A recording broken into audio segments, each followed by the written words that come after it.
Zoonotic diseases are these diseases which are shared between animals and people. It's very likely that COVID-19 came from animals. We haven't really seen anything like this in our lifetime, which has affected nearly everywhere, every country in the world.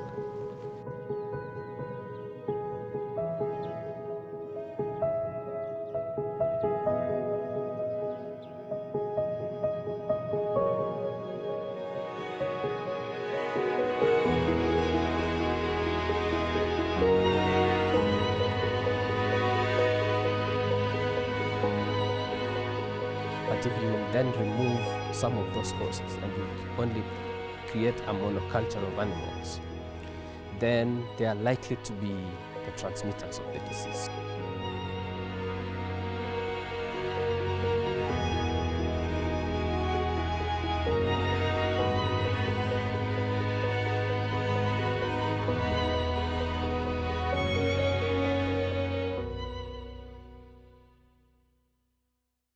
Hola, soy Juan Antonio Ortega, pediatra ambiental, coordinador del Comité de Salud Medioambiental. Hoy es una fecha muy importante en el calendario que quiero compartir con todos vosotros. Hoy, 5 de junio, conmemoramos el Día Mundial del Medio Ambiente. Desde 1974, Naciones Unidas coloca en el Día Mundial del Medio Ambiente una poderosa llamada para la acción. El lema de este año versa alrededor de la biodiversidad. La biodiversidad como uno de los desafíos más importantes, esa preservación de la biodiversidad, uno de los desafíos más importantes para el planeta Tierra. La naturaleza nos ha enviado un mensaje muy grande. Alrededor de nosotros, de la humanidad, de la especie humana, convivimos con aproximadamente 8 millones de especies y estamos observando cómo en los últimos años un ritmo de desaparición de especies propia de la época de los dinosaurios, de las 5 extinciones masivas previas, en las cuales alcanzó en cada una de ellas una desaparición de las especies de más del 75% de las mismas. En la Tierra todos los seres vivos y los ecosistemas estamos interconectados. Separar la salud humana de la salud del resto de especies del planeta es artificioso e irreal. Los determinantes sociales y los determinantes naturales son propios de la naturaleza. Somos naturaleza.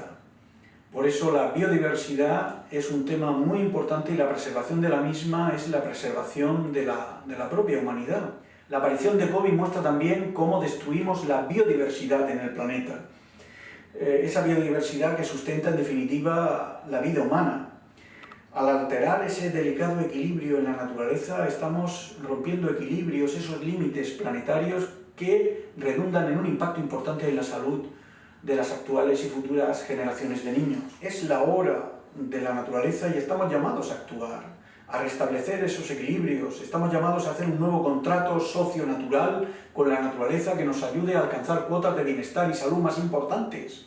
El desarrollo tecnológico e industrial nos ha hecho ganar unas cuotas de bienestar que serían inimaginables para nuestros abuelos, pero ha traído unos efectos colaterales, la contaminación de los ecosistemas y la pérdida de biodiversidad que han incidido en el incremento de las enfermedades crónicas en la infancia y en la vida adulta.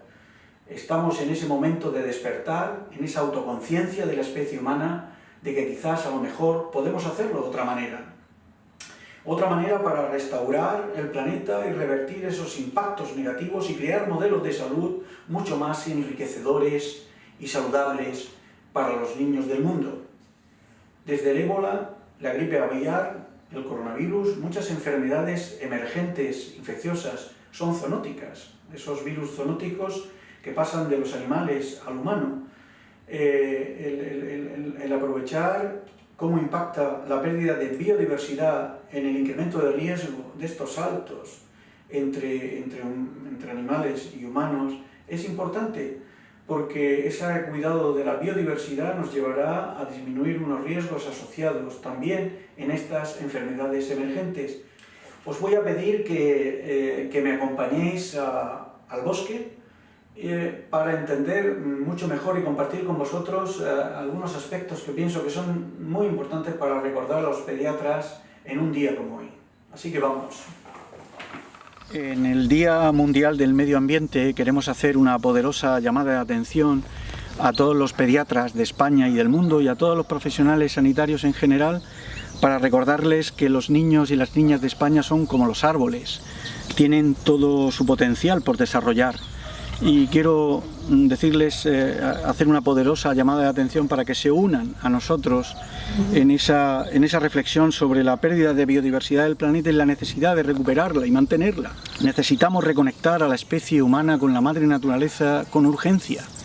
Y los sistemas de salud necesitamos naturalizar los sistemas de salud e imbricarlos en la madre naturaleza de todos nuestros barrios y comunidades, y eso constituye un mensaje en una botella para las futuras generaciones que tenemos que entregarle un planeta mucho mejor.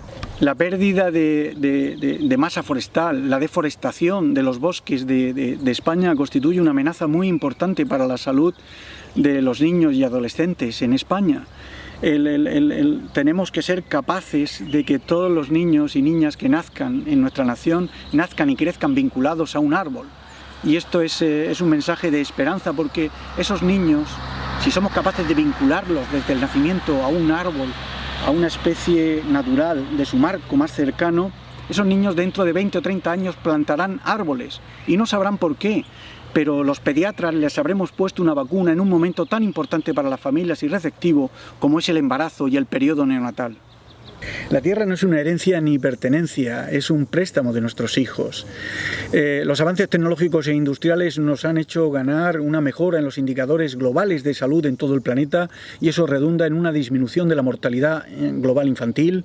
Eso ha supuesto unos avances importantes y mejoras planetarias, pero han venido acompañadas de lo que podríamos llamar efectos colaterales. Un deterioro y contaminación de los ecosistemas y una pérdida importante de la biodiversidad en el planeta.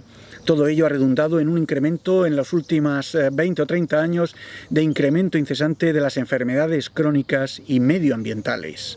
La pérdida de biodiversidad es el resultado de la interacción de la contaminación y deterioro de los ecosistemas y esa emergencia climática. Con frecuencia tienden a separarse esa visión de que la emergencia climática o el cambio climático es algo distinto a la contaminación de los ecosistemas. Sin embargo, ambos conceptos, contaminación de ecosistemas y emergencia climática, comparten el mismo origen y los mismos o la mayoría de los efectos. Comparten el mismo origen porque contaminación de los ecosistemas y el estado actual de la emergencia climática o cambio climático están provocados por esa cultura de la basura de la humanidad, una cultura basada en consumir fundamentalmente combustibles fósiles e impregnar en esa cadena de contaminación y de cambio climático todos y cada una de las acciones y ecosistemas.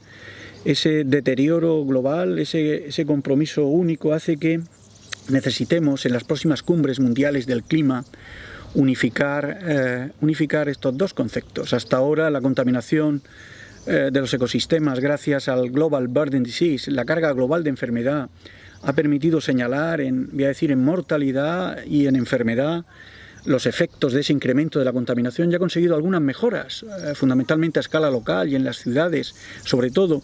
Sin embargo, la emergencia climática todavía utiliza métricas basadas en el incremento de centímetros de los océanos, acidificación, toneladas de CO2.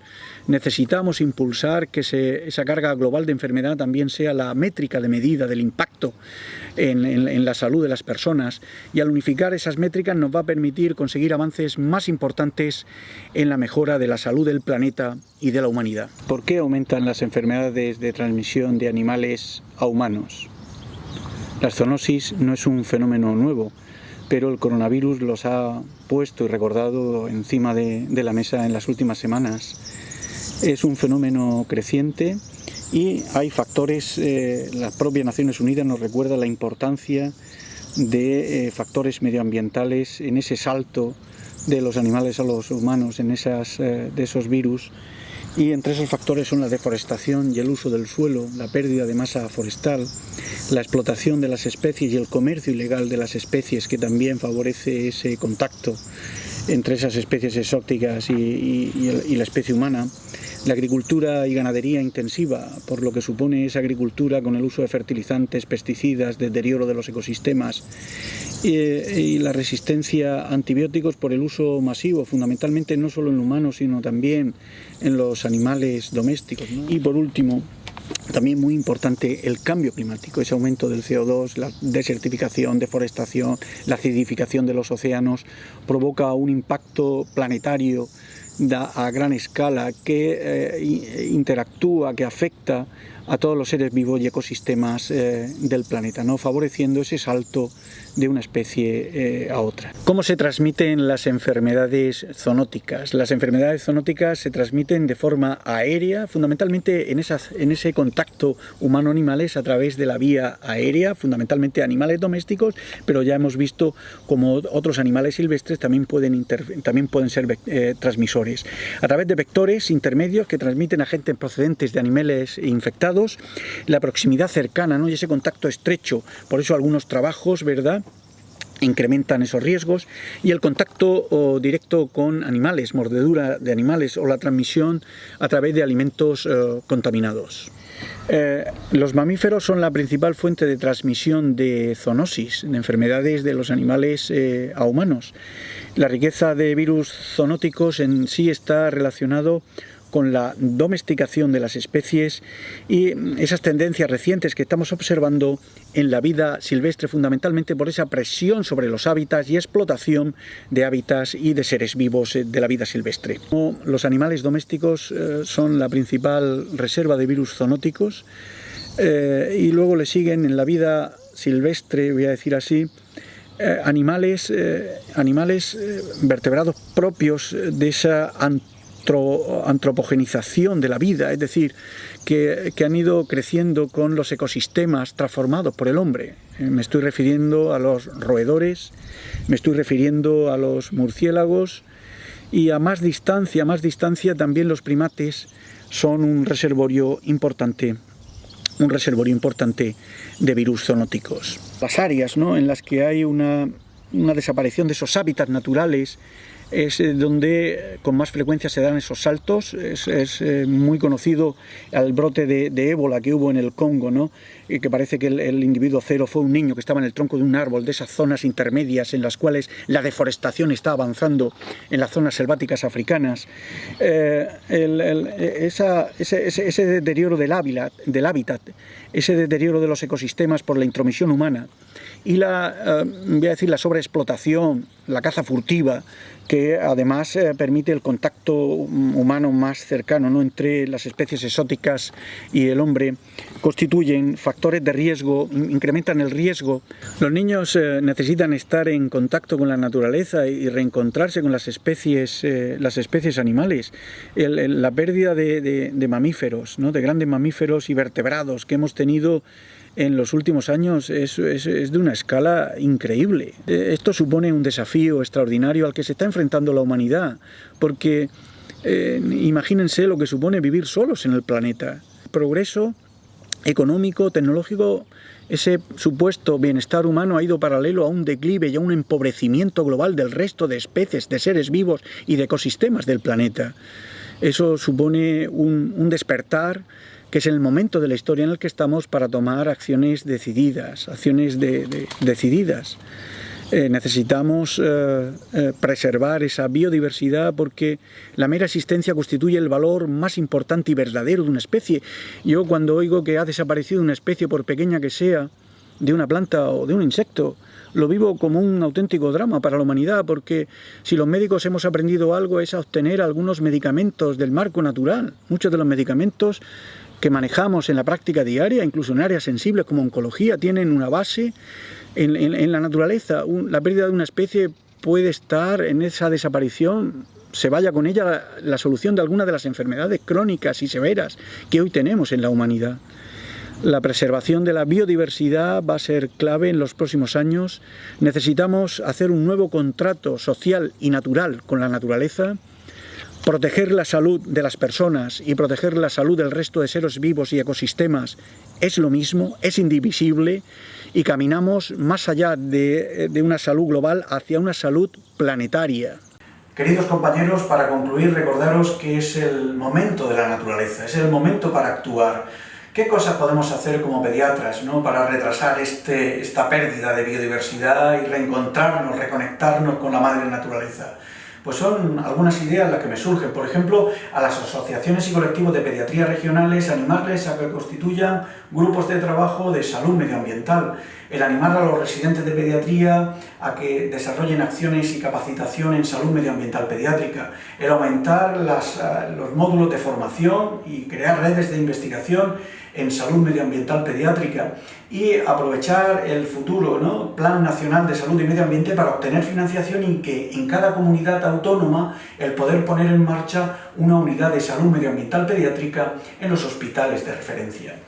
A nivel individual, pues comprometernos con el medio ambiente adoptando estilos de vida sostenibles y saludables, como ir en bici a la consulta, el poner información en los paneles del centro de salud sobre la calidad del aire, el pasar incluso consulta en entornos naturales, el colaborar con ONGs locales reportando informes, asesorar a las instituciones locales y regionales sobre los temas de los riesgos ambientales y enfermedades ambientales de la infancia.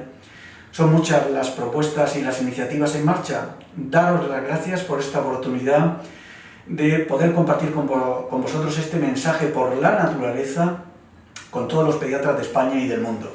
Hasta pronto.